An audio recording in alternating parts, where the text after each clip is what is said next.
আজই ডাউনলোড করুন আর এনজয় করুন আপনার পছন্দের শো। ফেমাস নায়িকা মধুবনী মিত্রের যমজ বোন। আপনাকে আদালত 1 ঘন্টা সময় দিচ্ছে ওনাকে কোর্টে প্রডিউস করার জন্য।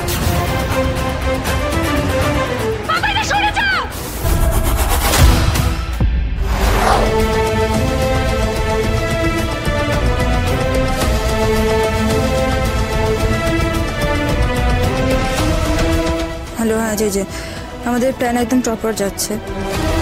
পাপাই যাচ্ছে এখন মধুবনীকে আনতে, আর আমি চাই যে মধুবনী যেখানে আছে পাপাইকে ফলো করে সেখানে গিয়ে তোমার লোকজন ওকে ওখানেই শেষ করে দিক।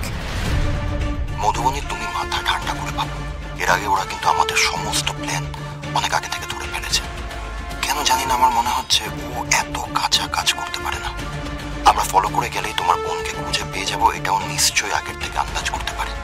ওদের আসতে দাও, আমাদের যা করার কোর্ট চত্বরের ভেতরেই করতে হবে। সেটা রিস্কি হয়ে যাবে। তোমায় কোনো টেনশন করতে হবে না, আমার লোক ওখানে থাকবে। যখন তোমার বোনকে গাড়ি থেকে নামিয়ে কোর্ট পর্যন্ত নিয়ে যাবে তখনই ওকে ফিনিশ করে দেওয়া হবে। আজ 80,000 চেষ্টা করলেও কোর্টের সামনে তোমার গোপন সত্যিটা কোনোভাবে তুলে ধরতে পারবে না। ওকে, থ্যাংক ইউ জেজে। সিরিয়াসলি, মানে সারা জীবন তোমার এই ঋণ আমি ভুলতে পারবো না। Thank you so much. I know. তাই তো আমিও তোমার এই ভরসার দাম রাখার চেষ্টা করি। ডোন্ট ওয়ারি, সব ঠিক হয়ে যাবে। বাই।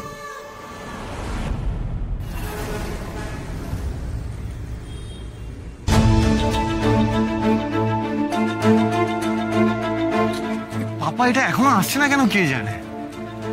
এই মধুবনী না কি জানো, সায়ন্তনী, হোয়াটএভার, কোনো ক্ষতি করে দেয়নি তো পাপাইয়ের? সেটাই তো ভাবছি স্যার। বজরংবলী, পাপাইদা তো এত দেরি হওয়ার কথা নয়। দেখি স্যার টাইমটা। হ্যাঁ, প্রায় হয়ে এসছে। এই দেখুন, কোর্টের রিসেস টাইম তো শেষ হতে চললো। আর বুঝতে পারছি তোমার টেনশন হচ্ছে, এত টেনশন করো না। দাঁড়াও। আরে ওই মহিলা যা শয়তান, আমার ওনাকে এতটুকু বিশ্বাস নেই। সবকিছু ভালো ভালোই মিটবে তো? হ্যাঁ, হোপফুলি মিটবে। এখন তো আমাদের আশা করা ছাড়া কোনো উপায় নেই, তাই না? তোমাদের কপালে যে কি অপেক্ষা করছে Arshi, you just don't have any idea. তোমার এত বলি একটু পরেই সব বন্ধ হয়ে যাবে, কারণ তোমাদের সমস্ত আশা ভরসা আজ এই কোর্ট চত্বরেই আমি জাস্ট পিষে ফেলবো।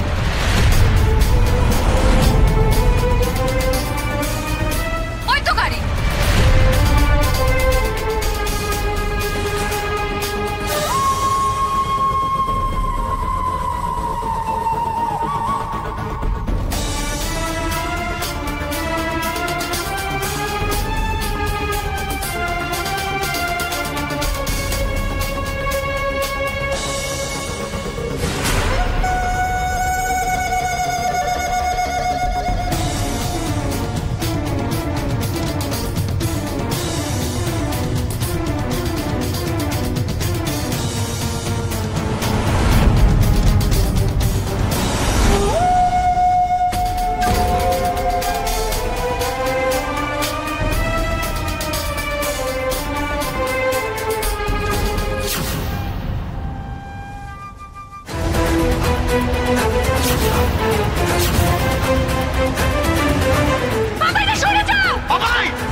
Yes. Your game is over, Arshi.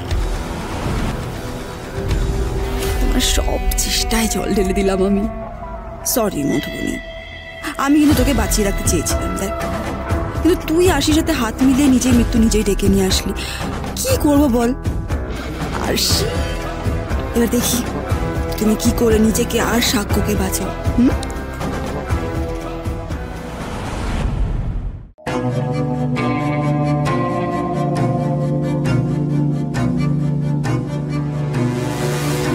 এই কেসের অ্যাকিউজড সাক্ষ্যজিৎ চ্যাটার্জি এবং আরসি চ্যাটার্জির আবেদন মেনে আমরা তাদের সময় দিয়েছিলাম সাক্ষীকে নিয়ে আসার জন্য। এবার তাকে আদালতে হাজির করা হোক।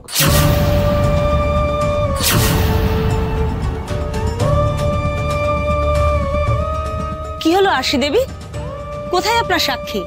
ডাকুন তাকে। ধর্মাবতার বলার পরেও দাঁড়িয়ে আছেন কেন? কি ব্যাপার মিস্টার এন্ড মিসেস চ্যাটার্জি? আদালত আপনাদের সময় দিয়েছিল, তাহলে তিনি কোথায়? দেখুন, আদালতের সময় নষ্ট করবেন না প্লিজ। সাক্ষীকে উইটনেস বক্সে আসতে বলুন। মাফ করবেন ধর্মাবতার, সাক্ষীকে উইটনেস বক্সে আনা সম্ভব হচ্ছে না। আসলে আদালত চত্বরেই আমাদের সাক্ষীর একটা অ্যাক্সিডেন্ট হয়ে গেছে। She is seriously injured. তাই হোয়াট? পুলিশ প্রশাসন কি করছিল? আদালত চত্বরে একজন প্রধান সাক্ষীর সিকিউরিটির এই হাল হলো কি করে? মাই লর্ড, সিকিউরিটি খুব টাইটই ছিল, কিন্তু আদালতে ঢোকার মুখেই আমরা কিছু বোঝার আগেই একটা গাড়ি এসে পিছিয়ে দিয়ে চলে যায়। আমরা গাড়িটাকে ট্র্যাক করার চেষ্টা করছি মাই লর্ড। Truly shocking. আমি বুঝতে পারছি না এটা কি করে সম্ভব। সব সম্ভব মিলর্ড, কারণ আমাদের অভিযুক্ত কোনো সাধারণ মানুষ নন। তিনি সুপারস্টার সাক্ষ্যজিৎ চ্যাটার্জি এবং তার স্ত্রী আরশি দেবী।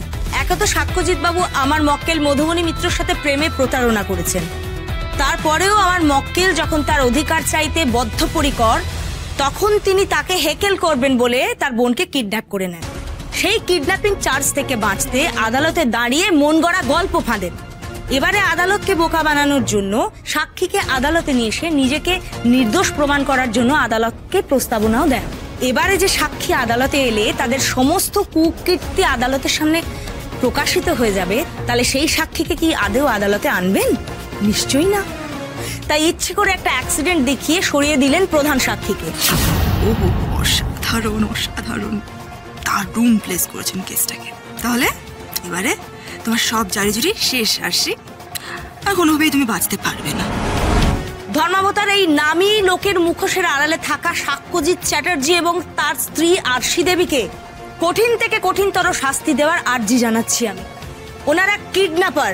আজ এনাদের জন্য ওই অসুস্থ মেয়েটা মৃত্যুর সাথে পাঞ্জা লড়ছে, না জানি বাঁচবে কিনা। ওনার কিচ্ছু হয়নি ইওর অনার।